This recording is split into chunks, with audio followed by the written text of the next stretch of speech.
ગીર સોમનાથના વેરાવળ બંદર પરથી ડ્રગ્સ ઝડપાયું છે। દરિયામાં બોટમાંથી કરોડોની કિંમતનું ડ્રગ્સ ઝડપાયું છે। એલસીબી અને એસઓજીએ ડ્રગ્સ સાથે 3 આરોપીને પકડી પાડ્યા છે। ઝડપાયેલું ડ્રગ્સ એમએપીએસ પ્રકારનું હોવાનું પ્રાથમિક અનુમાન છે। ત્યારે ડ્રગ્સના કુલ 24 પેકેટ જપ્ત કરવામાં આવ્યા છે। આરોપીઓની તપાસમાં વધુ મુદ્દામાલ સામે આવે તેવી પણ શક્યતા છે।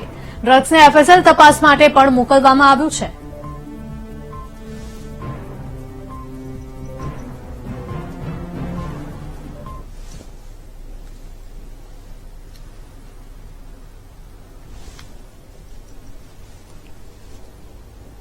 સંવાદદાતા રોહિત જોડાઈ ગયા છે વધુ વિગતો સાથે। રોહિત, જણાવશો કે ગીર સોમનાથના વેરાવળ બંદર પરથી ફરી એકવાર કરોડો રૂપિયાનું ડ્રગ્સ ઝડપાયું છે।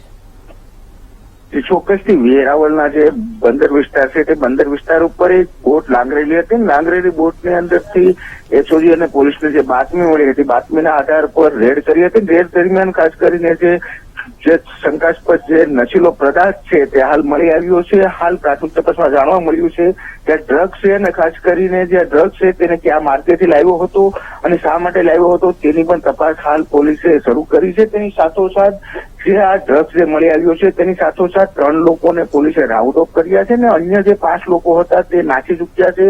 તેને પણ પકડવાની કામગીરી પોલીસ દ્વારા હાથ ધરવામાં આવી છે ને જ્યાં 24 જેટલા જે પેકેટ જે ડ્રગ્સના મેળા છે તેને હાલ એફએસએલમાં મોકલવામાં આવ્યા છે ને એફએસએલ રિપોર્ટ બાદ જ આ માલુમ પડશે કે કયા પ્રકારનો જે નશીલો પદાર્થ છે અત્યારે હાલ પ્રાથમિક રીતે ડ્રગ્સ હોવાનું જાણવા મળ્યું છે। જી રોહિત, આભાર।